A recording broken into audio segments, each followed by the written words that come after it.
Hello everybody, my name is Eric Mullins, and today we're going to be checking out Mega House's Shinrabanshou Chocolate's Asmodeus. Masenki Asmodeus, to be precise. She's a 1/8 figure.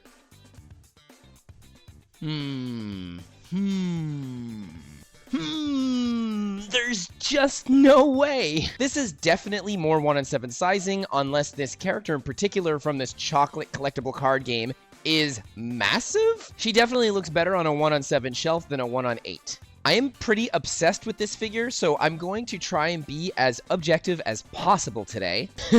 Her base plate is fantastic. I love that we have this beautiful matte gold trim going around the border. It's on an angle, so it's not just flat straight up. This base plate really gives off a premium feel to it. We have a super cute succubus style looking illustration underneath, where there's an acrylic over the top. Personally, I could have gone without all the branding written around the back top end here. It's like carved in there. Why didn't you just put that underneath the base? But aside from that, this is a nice base. It does what it does very well, and we even have this really cool tornado of energy swooshing around her left foot, and this is great because the whole thing feels like a summoning circle, and I love it. It's beautiful. Underneath the base is hollowed out, but they put a silver paint on it. Something they didn't need to do. I can tell by a couple of nicks underneath that the actual plastic color is black. Despite being on one foot, this figure is still extremely solid. I guess they learned their lesson with the last one they made. But we'll get more into that during my final thoughts at the end.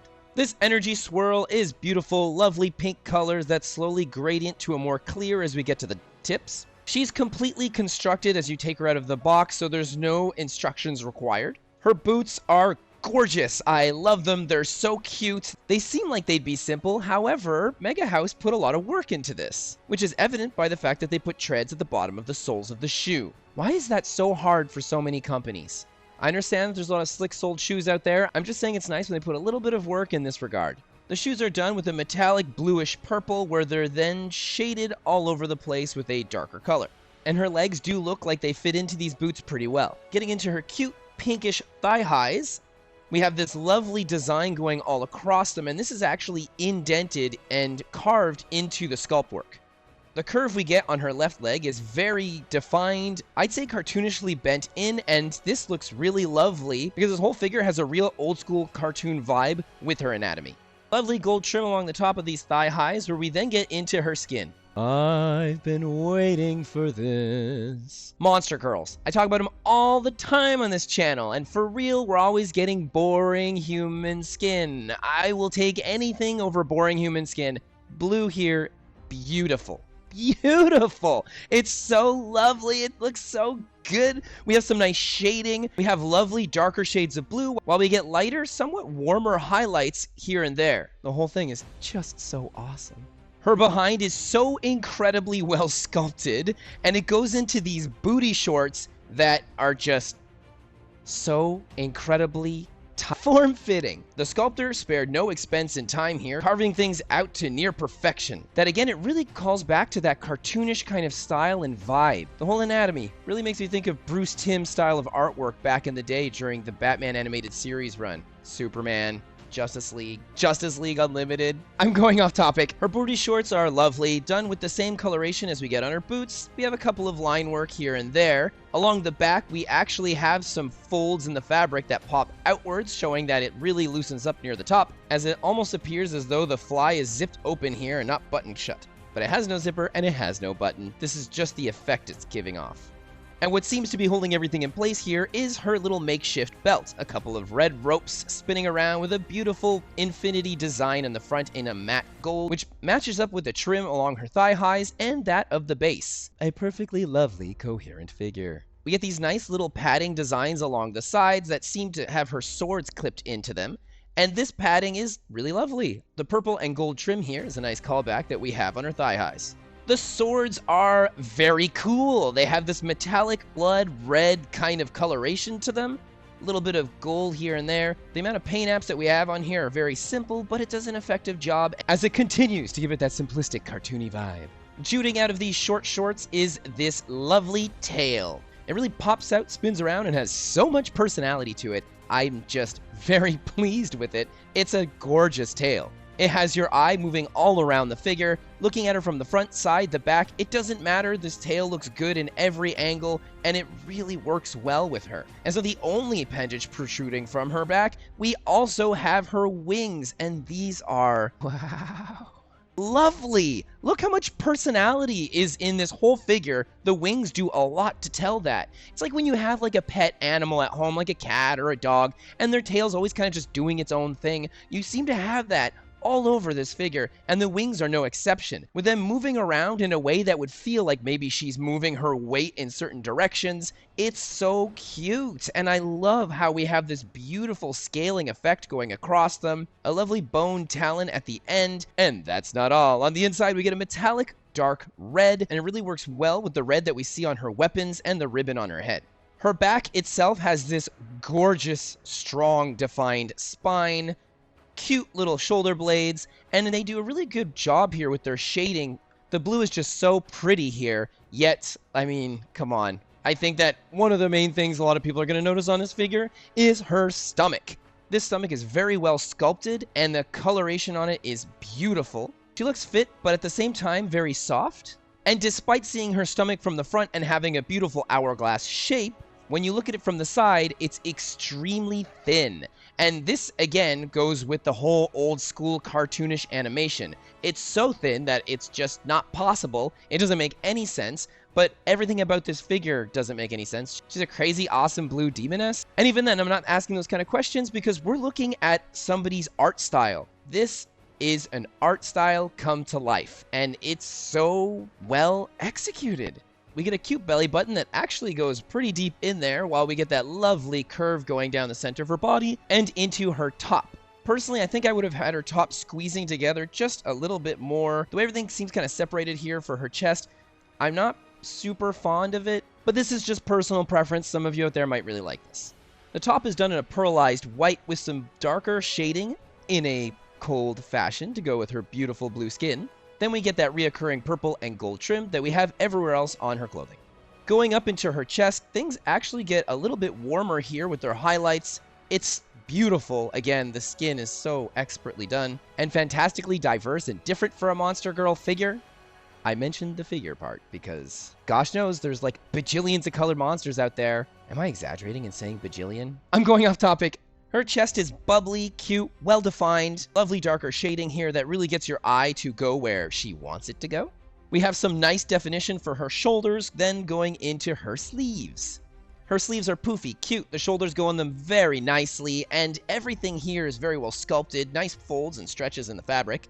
She has these interesting tube action sleeve wrist pieces where it goes in from the inside, but it goes in from the backside too. This is really nice, and the way that it was sculpted and colored does an excellent job at making it seem like it just goes deeper into there. Very good, Mega House. Her hands are cute. She's doing these dainty little gestures with them. They are a little bit sausage fingery. I would have liked better definition here, though I do like the darker blue painting to make the fingers pop, and the touch of red nail polish is absolutely beautiful. However, I would have liked to see a repetition of this red gloss nail polish as red lipstick. I think that would have been amazing here. I'm just asking for too much. I'm asking for too much. She has this little neck collar. The darker color coincides with her boots, and it has this lovely gold trim. It looks nice from every angle, where we then go into her neck. Like, what the heck, it's good. Basically, the face is sculpted onto the neck, and then the hair is attached on afterwards. So you don't have any weird lines anywhere, or there's not any kind of angle that makes her seem kind of off or anything. And her ears are so perfect. They kind of go down a little bit, nice personality to them, super cute metallic red earrings that are big, cute hearts, and it really goes with the same coloring that we get for her weapons. As for the face itself, the chin is a little bit pointy for me, but that's personal preference. It's still very cute, very rounded off. She has lovely cheekbones, a very sharp pointy nose. Her smile is one of the few things I think it's nice, but I would have loved some red lipstick here. That would have been perfect. And as if her blue skin wasn't enough to make this a 10 on 10 epic monster figure, they had to give her black eyes with yellow irises. Whoa! And we have that sweet slit down the center like a cat. This is so awesome. So dark. It's just beautiful. I love it so much. We have some nice eyebrow decals here. As usual, I personally would have liked the eyes to have a bit of a gloss over them so they pop just a bit. Am I asking for too much? And one thing about this figure is that she is extremely horny. Her horns are awesome. This is beautiful. There's so much power behind this. The design is gorgeous. The shading is a beautiful callback to what we get on her boots. I think I personally would have liked this gloss reflectiveness to be maybe on her wings, but just like the main appendage wing part.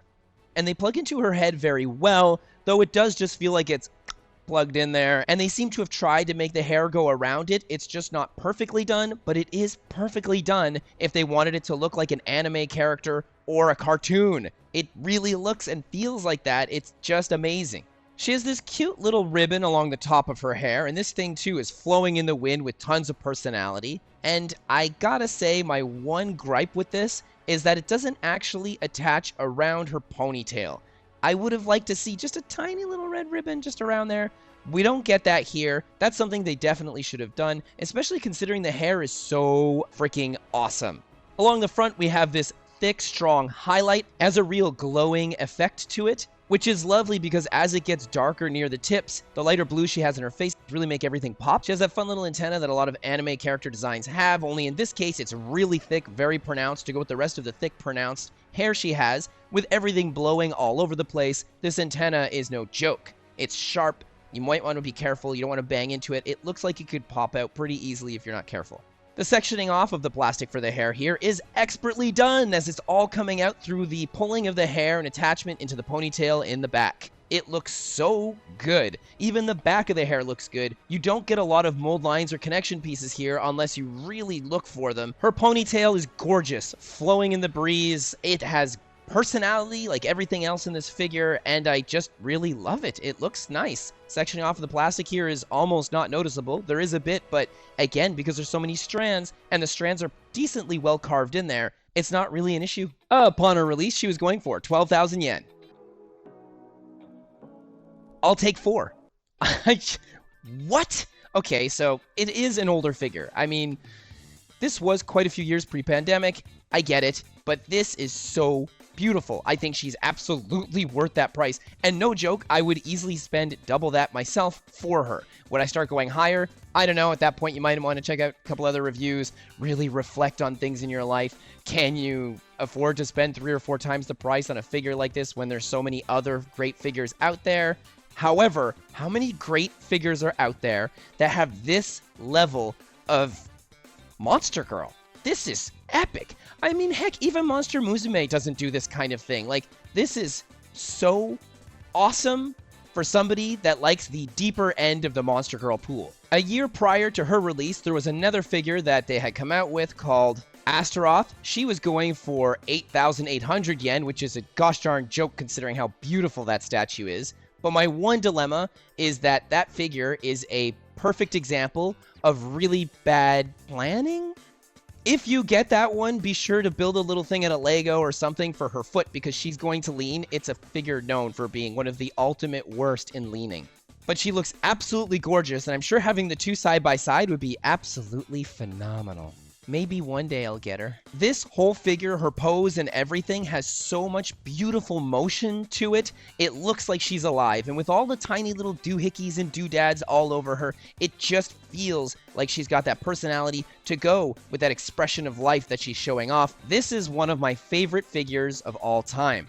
I just freaking love it. It's not a perfect figure, but it's dang well near perfect for someone like me.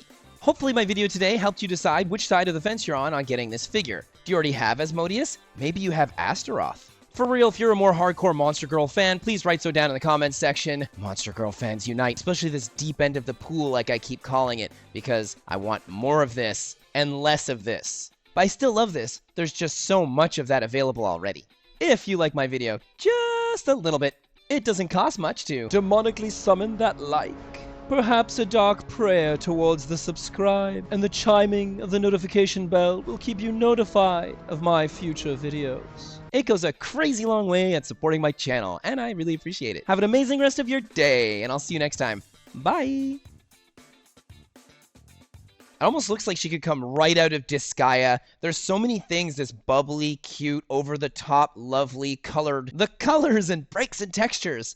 Oh my gosh, most of this video feels like I'm just gushing over this figure so much. And I know that when you look at her with like a microscope, of course there's little things here and there. She cost like 12,000 yen back in 2016. She's just so lovely. I want more. More! More!